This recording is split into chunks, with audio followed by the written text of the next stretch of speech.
मुसाफिर अपने घर, अब तो पूरा हुआ सफर। चलो मुसाफिर अपने घर, अब तो पूरा हुआ सफर। बुला रहा है वतन तुम्हारा, मुख का रुख अब करो उधर। अब तो पूरा हुआ सफर। चलो मुसाफिर अपने घर, अब तो पूरा हुआ सफर।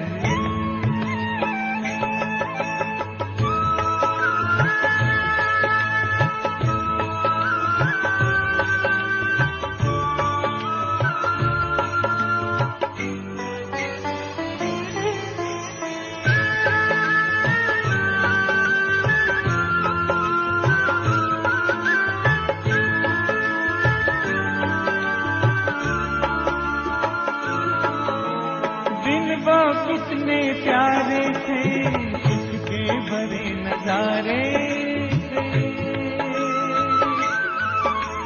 धरती अंबर चांद सितारे सारे हुए हमारे थे। कब आएंगे दिन फिर कर, याद आते हैं रह रह कर। पूरा हुआ सफर। चलो मुसाफिर अपने घर, अब तो पूरा हुआ सफर।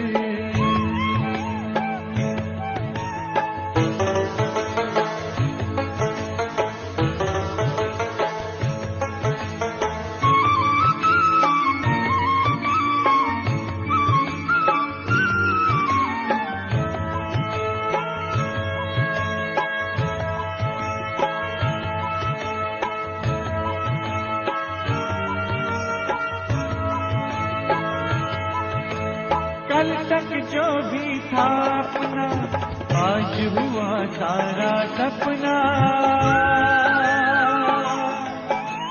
भूल गए निज घर की राह, पाए दुख ना जिसकी था। पग पग पर खाए ठोकर, चूर हो गए हो थक कर।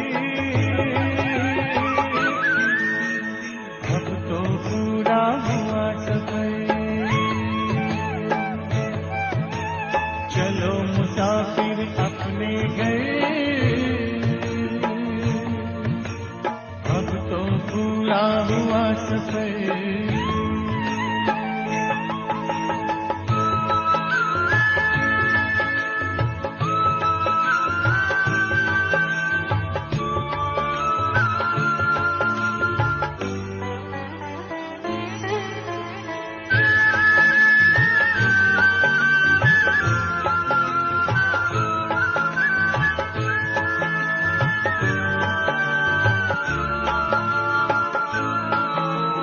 परम पिता की बाहों में आओ प्रभु पनाहों में। राजयोग की राहों में, शीतल शीतल छाओं में। अगर मगर की छोड़ डगर, नजर करो ना और किधर। तो पूरा हुआ सफर। चलो मुसाफिर अपने घर, अब तो पूरा हुआ सफर। चलो मुसाफिर अपने घर, अब तो पूरा हुआ सफर।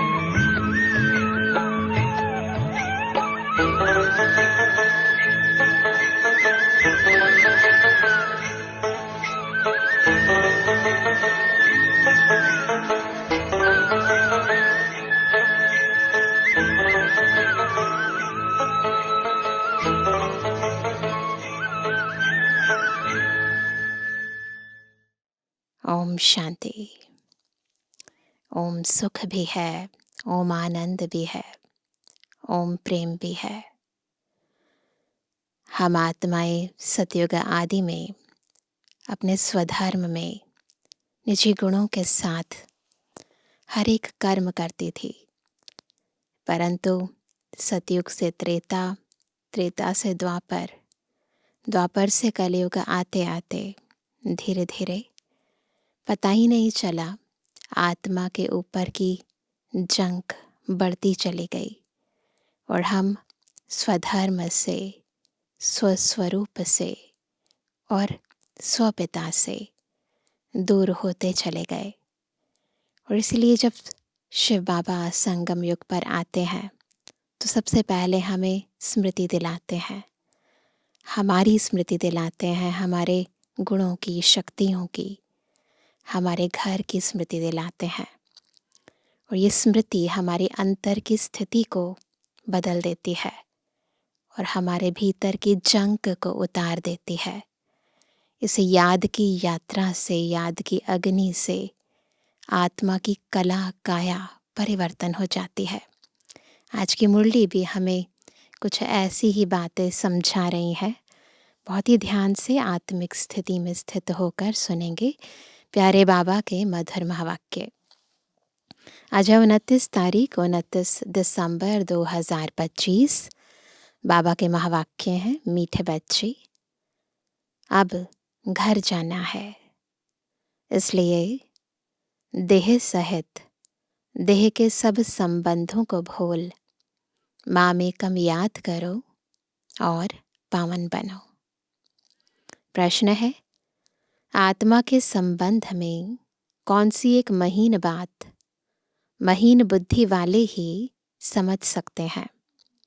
उत्तर है, आत्मा पर सुई की तरह धीरे धीरे जंक यानी कट चढ़ती गई है। वह याद में रहने से उतरती जाएगी।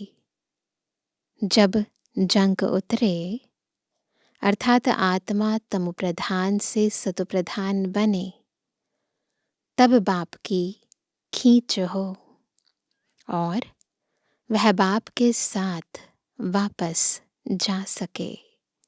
दूसरा, जितना जंक उतरती जाएगी उतना दूसरों को समझाने में खींचेंगे। यानी ये पवित्रता पर आधार है कि लोगों को ज्ञान की आकर्षण होगी। यह बातें बड़ी महीन हैं जो मोटी बुद्धि वाले समझ नहीं सकते। ओम शांति। भगवान वाच, अब बुद्धि में कौन आया? वह जो गीता पाठशालाएं आदि हैं, उन्हों को तो भगवान वाच कहने से श्री कृष्ण ही बुद्धि में आएगा। यहाँ तुम बच्चों को तो ऊंच ते ऊंच बाप याद आएगा। ये अंतर है। इस समय यह है संगम युग, पुरुषोत्तम बनने का। बाप बच्चों को बैठ समझाते हैं कि देह सहित देह के सब संबंध तोड़ अपने को आत्मा समझो। यह बहुत जरूरी बात है जो इस संगम युग पर बाप समझाते हैं। आत्मा ही पतित बनी है, फिर आत्मा को पावन बन घर जाना है। पतित पावन को याद करते आए हैं, परंतु जानते कुछ नहीं। भारतवासी बिल्कुल ही घोर अंधियारे में है। भक्ति है रात, ज्ञान है दिन। रात में अंधियारा, दिन में रोशनी होती है। दिन है सतयुग, रात है कलयुग। अभी तुम कलयुग में हो, सतयुग में जाना है। पावन दुनिया में पतित का क्वेश्चन ही नहीं। जब पतित होते हैं तो पावन होने का क्वेश्चन उठता है। जब पावन है तो पतित दुनिया याद भी नहीं। अभी पतित दुनिया है तो पावन दुनिया याद पड़ती है। पतित दुनिया पिछाड़ी का भाग है, पावन दुनिया है पहला भाग। वहाँ कोई पतित हो ना सके। जो पावन थे फिर पतित बने हैं। 84 जन्म भी उन्हों के समझाए जाते हैं। यह बड़ी गूढ़ बातें समझने की हैं। आधा कल्प भक्ति की है, वह इतना जल्दी छूट ना सके।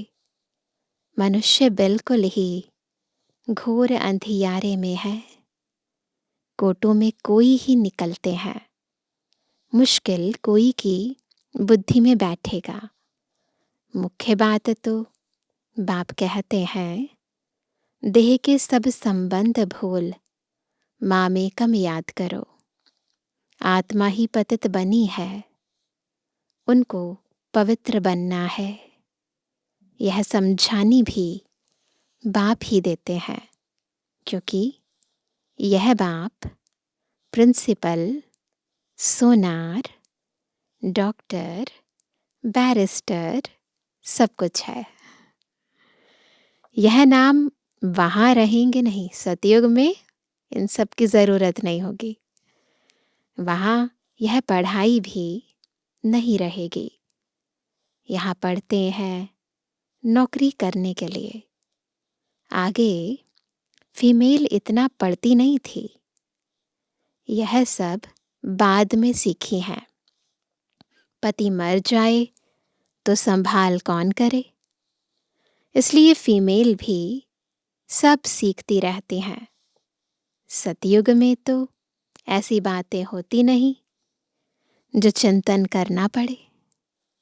यहाँ मनुष्य धन आदि इकट्ठा करते हैं ऐसे समय के लिए। वहाँ तो ऐसे ख्यालात ही नहीं जो चिंता करनी पड़े। बाप तुम बच्चों को कितना धनवान बना देते हैं, है ना। इतना धनवान कि वहाँ सोचने की भी ज़रूरत नहीं होगी कि धन नहीं होगा या मुसीबत होगी तो क्या करेंगे। स्वर्ग में बहुत खजाना रहता है। हीरे जवाहरातों की खानियाँ सब भरपूर हो जाती हैं। यहाँ बंजर ज़मीन हो जाती है तो वह ताकत नहीं होती। वहाँ के फूलों और यहाँ के फूलों आदि में रात दिन का फर्क है। यहाँ तो सब चीज़ों से ताकत ही निकल गई है। भल कितना भी अमेरिका आदि से बीज ले आते हैं, परंतु ताकत निकलती जाती है। जो तत्व है, पांचों तत्व, वही इतने ज़्यादा कमज़ोर हो चुके हैं। जब तत्व तमोप्रधान है तो उन तत्वों से बनी हुई चीज़ें भी तो तमोप्रधान ही होंगी। पवित्र कैसे हो सकती हैं। धरनी ही ऐसी है जिसमें जास्ती मेहनत करनी पड़ती है। वहाँ तो हर चीज़ सतु प्रधान होती है। प्रकृति भी सतु प्रधान, तो सब कुछ सतु प्रधान होता है। यहाँ तो सब चीज़ें तमो प्रधान है। क्यों बता रहे हैं बाबा ये सब? ताकि इस दुनिया से हमें वैराग्य आ जाए। जहाँ जाना है वहाँ बुद्धि लग जाए। कोई चीज़ में ताकत नहीं रही है, यह फ़र्क भी तुम समझते हो। बाकी दुनिया नहीं फ़र्क पड़ता उन्हें इन सब चीज़ों से, क्योंकि उन्हें ज्ञान ही नहीं है कि सतयुग में क्या होगा। यहाँ हम अंतर भी कर सकते हैं, समझ सकते हैं कि अब हमें क्या करना है। फिर बाकी दुनिया वाले जो ऑलरेडी कलयुग के अंदर हैं, वो इन बातों में ना जाते हैं और ना ही उनकी बुद्धि जाती है। तो बाबा कहते हैं ये फ़र्क भी तुम समझते हो जब सत्व प्रधान चीज़ें देखते हो, वह तो ध्यान में ही देखते हो। वहाँ के फूल आदि कितने अच्छे होते हैं। बाबा के टाइम पर ध्यान में जाते थे तो देख कर आते थे कि सतयुग के कैसे नज़ारे होते हैं, वहाँ स्वयंवर कैसे होता है, वहाँ के बगीचे कैसे होते हैं। तो आकर बताते थे। तो बाबा कहते हैं हो सकता है वहाँ का अनाज आदि सब तुमको देखने में आए, बुद्धि से समझ सकते हैं वहाँ की हर चीज़ में कितनी ताकत रहती है। नई दुनिया किसकी बुद्धि में आती ही नहीं। इस पुरानी दुनिया की तो बात मत पूछो। गपोड़ा भी बहुत लंबा चौड़ा लगाते हैं तो मनुष्य बिल्कुल अंधियारे में सो गए हैं। तुम बताते हो बाकी थोड़ा समय है तो तुम्हारे पर कोई हंसी भी करते हैं। रियलिटी में तो वह समझते हैं जो अपने को ब्राह्मण समझते हैं। यह नई भाषा रूहानी पढ़ाई है ना। जब तक स्पिरिचुअल फादर न आए कोई समझ ना सके। स्पिरिचुअल फादर को तुम बच्चे जानते हो, वो लोग जाकर योग आदि सिखाते हैं, परंतु उन्हों को सिखलाया किसने? ऐसे तो नहीं कहेंगे स्पिरिचुअल फादर ने सिखाया। बाप तो सिखलाते ही रूहानी बच्चों को है। तुम संगम युगी ब्राह्मण ही समझते हो। ब्राह्मण बनेंगे भी वह जो आदि सनातन देवी देवता धर्म के होंगे। ब्राह्मण तुम कितने थोड़े हो। दुनिया में तो किस्म किस्म की अथाह जातियां हैं। एक किताब ज़रूर होगा जिससे पता लगेगा कि दुनिया में कितने धर्म, कितनी भाषाएं हैं। तुम जानते हो यह सब नहीं रहेंगे। सतयुग में तो एक धर्म, एक भाषा ही थी। सृष्टि चक्र को तुमने जाना है तो भाषाओं को भी जान सकते हो कि यह सब रहेंगे नहीं। इतने सब शांति धाम चले जाएंगे। यह सृष्टि का ज्ञान अभी तुम बच्चों को मिला है। तुम मनुष्यों को समझाते हो, फिर भी समझते थोड़ी हैं। कोई बड़े आदमियों से ओपनिंग भी इसलिए कराते हैं क्योंकि नामी ग्रामी हैं। आवाज़ फैलेगा। वहाँ प्रेसिडेंट, प्राइम मिनिस्टर ने ओपनिंग की। यह बाबा जाए तो मनुष्य थोड़ी समझेंगे। परमपिता परमात्मा ने ओपनिंग की, मानेंगे नहीं। कोई बड़ा आदमी, कमिश्नर आदि आएगा तो उनके पीछे और भी भागेंगे। इनके पीछे तो कोई नहीं भागेगा। अभी तुम ब्राह्मण बच्चे तो बहुत थोड़े हो। जब मेजॉरिटी होंगे तब समझेंगे। अभी अगर समझ जाएं तो बाप के पास भागें। एक ने बच्ची को कहा था कि जिसने तुमको यह सिखाया हम डायरेक्ट क्यों ना उनके पास जाएं। परंतु क्या कारण है? परंतु सुई पर कट लगी हुई है तो चुंबक की कशिश कैसे हो? कट जब पूरी निकले तब चुंबक को पकड़ सके। तो बाबा से मिलने के लिए, बाबा को अनुभव करने के लिए आत्मा पर जो कट लगी हुई है वो उतरनी चाहिए, तब बाबा की कशिश होगी। तो बाबा कहते हैं सुई का एक कोना भी कट चढ़ी हुई होगी तो उतना खींचेगी नहीं। सारी कट उतर जाए वह तो पिछाड़ी में जब ऐसे बनेंगे फिर तो बाप के साथ वापस जाएंगे। अभी तो फुरना यानी फिक्र है कि हम तमो प्रधान हैं, कट चढ़ी हुई है। यही फिक्र है कि कैसे हम पतित से पावन बने, तमो प्रधान से सतु प्रधान बने। जितना याद करेंगे उतना कट साफ होती जाएगी। आहिस्ते आहिस्ते कट निकलती जाएगी। कट चढ़ी भी आहिस्ते आहिस्ते है ना, फिर उतरेगी भी ऐसे। जैसे कट चढ़ी है वैसे साफ होनी है, तो उसके लिए क्या करेंगे? पापा ने पहले भी बताया, बार बार बताते हैं, उसके लिए बाप को याद भी करना है। याद से कोई की जास्ती कट उतरी है, कोई की कम। जितना जास्ती कट उतरी हुई होगी उतना वह दूसरे को समझाने में खींचेंगे। यह बड़ी महीन बातें हैं, मोटी बुद्धि वाले समझ ना सके।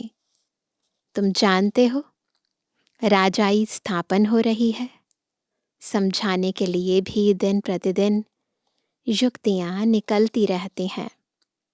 आगे थोड़ी पता था कि प्रदर्शनियाँ, म्यूज़ियम आदि बनाएंगे। आगे चल हो सकता है और कुछ निकले, अभी तो बहुत कुछ निकल गया है। अभी टाइम तो पड़ा है, स्थापना होनी है। हार्ट फेल भी नहीं होना है, यानी दिल शिकस्त नहीं होना है।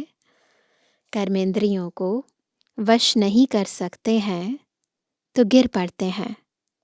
विकार में गए तो फिर सुई पर बहुत कट लग जाएगी। विकार से जास्ती कट चढ़ती जाती है। सतयुग त्रेता में बिल्कुल थोड़ी, फिर आधा कल्प में जल्दी जल्दी कट चढ़ती है, नीचे गिर पड़ते हैं। इसलिए निर्विकारी और विकारी गाया जाता है। वॉइसलेस देवताओं की निशानी है ना। बाप कहते हैं देवी देवता धर्म प्राय लोप हो गया है, निशानियाँ तो है ना। सबसे अच्छी निशानी यह चित्र है। तुम यह लक्ष्मी नारायण का चित्र उठाए परिक्रमा दे सकते हो। प्रभात फेरियाँ निकलती है ना, तो बाबा कहते हैं इसको लेकर परिक्रमा दे सकते हो, क्योंकि तुम यह बनते हो ना। रावण राज्य का विनाश, राम राज्य की स्थापना होती है। यह राम राज्य, यह रावण राज्य, यह है संगम। ढेर की ढेर पॉइंट्स हैं। डॉक्टर लोगों की बुद्धि में कितनी दवाइयाँ याद रहती हैं, बैरिस्टर की बुद्धि में भी अनेक प्रकार की पॉइंट्स हैं। ढेर टॉपिक्स का तो बहुत अच्छा किताब बन सकता है। फिर जब भाषण पर जाओ तो पॉइंट्स नज़र से निकालो। शुरूढ़ बुद्धि वाले झट देख लेंगे। पहले तो लिखना चाहिए, हम ऐसे ऐसे समझाएंगे। भाषण करने के बाद भी याद आता है ना। भाषण कर लेते हैं फिर पॉइंट्स याद आती हैं, ऐसा भी होता है। ऐसे समझाते थे तो अच्छा था। यह पॉइंट्स औरों को समझाने से बुद्धि में बैठेगी।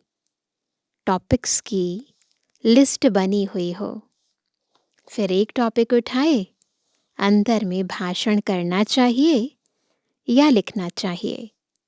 फिर देखना चाहिए सब पॉइंट्स लिखी हैं। जितना माथा मारेंगे उतना अच्छा है। बाबा चाहते हैं हम अपने मन को, बुद्धि को ईश्वरीय ज्ञान में बिजी रखें और पॉइंट्स निकालें। और अभी तो सबके पास इतनी किताबें हैं, फिर बहुत सारे लेक्चर्स अभी तो मीडिया के थ्रू भी सबके पास पहुंच जाते हैं, यूट्यूब पर भी देख लेते हैं। परंतु उस समय बाबा ने ये हमें युक्ति बताई थी, क्या करना है हमें। बाबा की मुरलियों से जो पॉइंट्स मिलती हैं और विचार सागर मंथन करके जो पॉइंट्स निकलती हैं, उन्हें एक जगह नोट कर लो। जब भाषण करने जाओ तो एक नज़र उन पर डाल लो, ताकि बाद में ये मन में ना रह जाए कि ये समझाते थे तो अच्छा होता था। तो बाबा कहते हैं जितना माथा मारेंगे उतना अच्छा है।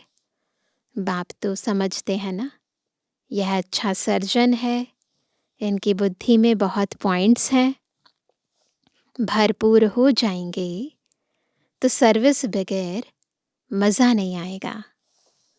तुम प्रदर्शनी करते हो, कहाँ से 2-4, कहाँ से 6-8 निकलते हैं, कहाँ तो एक भी नहीं निकलता है। हजारों ने देखा, निकले कितने थोड़े। इसलिए अभी बड़े बड़े चित्र भी बनाते रहते हैं। तुम होशियार होते जाते हो। बड़े बड़े आदमियों का क्या हाल है वह भी तुम देखते हो।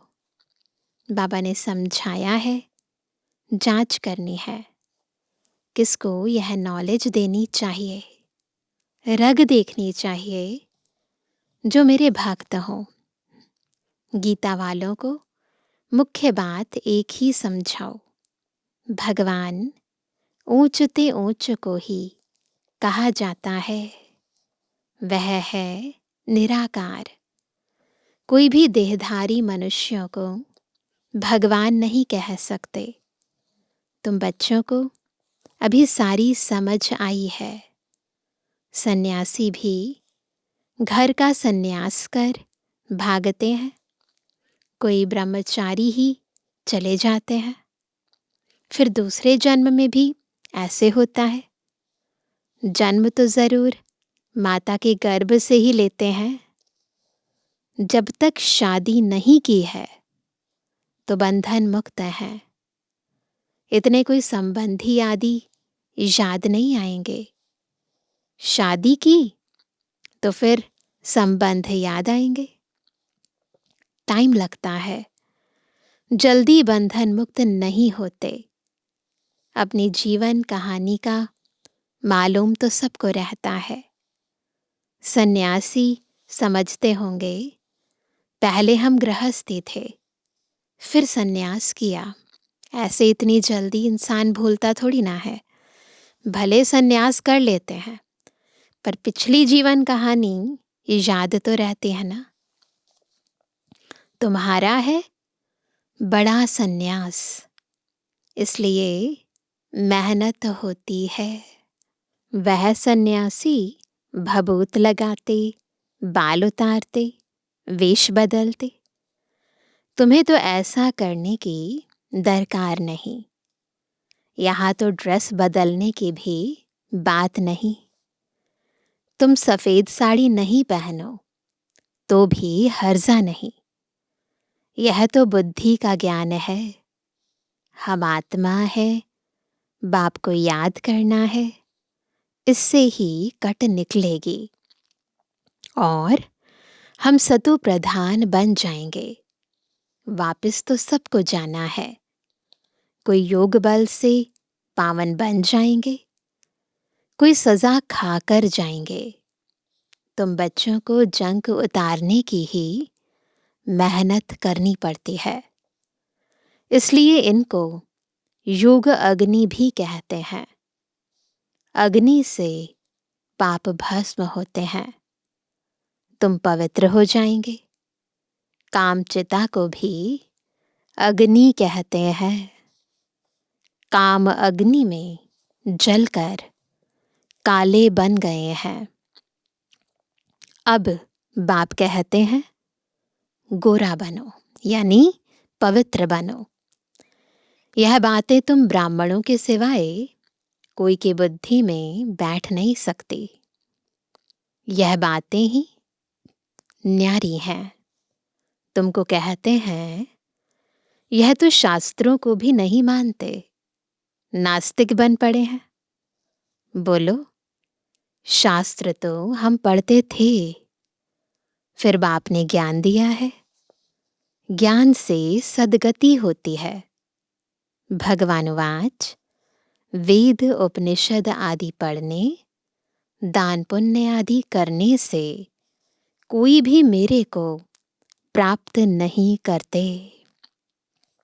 मेरे द्वारा ही मेरे को प्राप्त कर सकते हैं। ये लाइन श्रीमद् भगवत गीता की है। बाप ही आकर लायक बनाते हैं। आत्मा पर जंग चढ़ जाती है, तब बाप को बुलाते हैं कि आकर पावन बनाओ। आत्मा जो तमु प्रधान बनी है, उसे सतु प्रधान बनना है। तमु प्रधान से तमो रजो सतो, फिर सतु प्रधान बनना है। अगर बीच में गड़बड़ हुई तो क्या होगा? तो कट चढ़ जाएगी। बाप हमको इतना ऊंच बनाते हैं तो वह खुशी रहनी चाहिए ना। अगर पवित्र बनते जाते हैं तो खुशी भी बढ़ती जाती है। विलायत में पढ़ने के लिए खुशी से जाते हैं ना। अभी तुम कितना समझदार बनते हो। कलयुग में कितना तमु प्रधान बेसमझ बन पड़ते हैं। जितना प्यार करो उतना और ही सामना करते। तो इसीलिए कलयुग में किसी को प्यार भी करने का कोई फायदा नहीं है। बाबा कहते तुम बच्चे समझते हो कि हमारी राजधानी स्थापन होती है। जो अच्छी रीति पढ़ेंगे, याद में रहेंगे, वह अच्छा पद पाएंगे। सैपलिंग भारत से ही लगता है। दिन प्रतिदिन अखबार आदि से तुम्हारा नाम बाला होता जाएगा। अखबारें तो सब तरफ जाती हैं। बाबा के टाइम पर तो मेजॉरिटी पब्लिसिटी अखबारों से ही होती थी। अभी तो अखबारें तो बहुत कम, परंतु मीडिया, सोशल मीडिया बहुत ज़्यादा फैल गया है। वही अखबार वाला कभी देखो तो अच्छा डालेगा, कभी खराब, क्योंकि वह भी सुनी सुनाई पर चलते हैं ना। जिसने जो सुनाया वह लिख देंगे। सुनी सुनाई पर बहुत चलते हैं। उसको परमत कहा जाता है। परमत आसुरी मत हो गई। बाप की है श्रीमत। कोई ने उल्टी बात बताई तो बस आना ही छोड़ देते हैं। जो सर्विस पर रहते हैं उन्हों को सब मालूम रहता है। यहाँ तुम जो भी सेवा करते हो, यह है तुम्हारी नंबर 1 सेवा। यहाँ तुम सेवा करते हो, वहाँ फल मिलता है। कर्तव्य तो यहाँ बाप के साथ करते हो ना, तो बाद में सतयुग में उस कर्तव्य का, वो जो पुरुषार्थ किया है, उसकी प्रालब्ध सतयुग में मिलती है। अच्छा मीठे मीठे के लिए जवानी बच्चों पे जुबानी बाप दादा का दिल जान सको प्रेम से नंबरवार प्रसाद अनुसार यादगार और गुणवानी। रूहानी बच्चों की रूहानी बाप दादा को गुड मॉर्निंग, नमस्ते नमस्ते नमस्ते। धारणा के लिए मुख्य सार। पहला, आत्मा रूपी सुई पर जंग चढ़ी है, उसे योग बल से उतार सतु प्रधान बनने की मेहनत करनी है। कभी भी सुनी सुनाई बातों पर चलकर पढ़ाई नहीं छोड़नी है। दूसरा, बुद्धि को ज्ञान की पॉइंट से भरपूर रख सर्विस करनी है। रग देखकर ज्ञान देना है। बहुत शुरूढ़ यानी तीक्ष्ण बुद्धि बनना है। वरदान है, कलयुगी दुनिया के दुख अशांति का नज़ारा देखते हुए सदा साक्षी व बेहद के वैरागी भवा। इस कलयुगी दुनिया में कुछ भी होता है, लेकिन आपकी सदा चढ़ती कला है। दुनिया के लिए हाहाकार है और आपके लिए जय जयकार है। आप किसी भी परिस्थिति से घबराते नहीं, क्योंकि आप पहले से ही तैयार हो। साक्षी होकर हर प्रकार का खेल देख रहे हो। कोई रोता है, चिल्लाता है, साक्षी होकर देखने में मज़ा आता है। जो कलयुगी दुनिया के दुख अशांति का नज़ारा साक्षी होकर देखते हैं, वह सहज ही बेहद के वैरागी बन जाते हैं। इसलिए साक्षी दृष्टा स्थिति का अभ्यास हमें बार बार करना है। स्लोगन है, कैसी भी धरनी तैयार करनी है, कैसी भी धरनी तैयार करनी है तो वाणी के साथ वृत्ति से सेवा करो। दोनों सेवा पैरेलल होनी चाहिए। आज का व्यक्त इशारा, अब संपन्न व कर्मातीत बनने की धुन लगाओ। जैसे कोई मशीनरी को सेट किया जाता है तो एक बार सेट करने से फिर ऑटोमेटिकली चलती रहती है। इस रीति से अपनी संपूर्ण स्टेज व बाप के समान स्टेज व कर्मातीत स्थिति की स्टेज के सेट को ऐसा सेट कर दो जो फिर संकल्प, शब्द व कर्म उसी सेटिंग के प्रमाण ऑटोमेटिक चलते रहें। अच्छा, ओम शांति।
बलिहार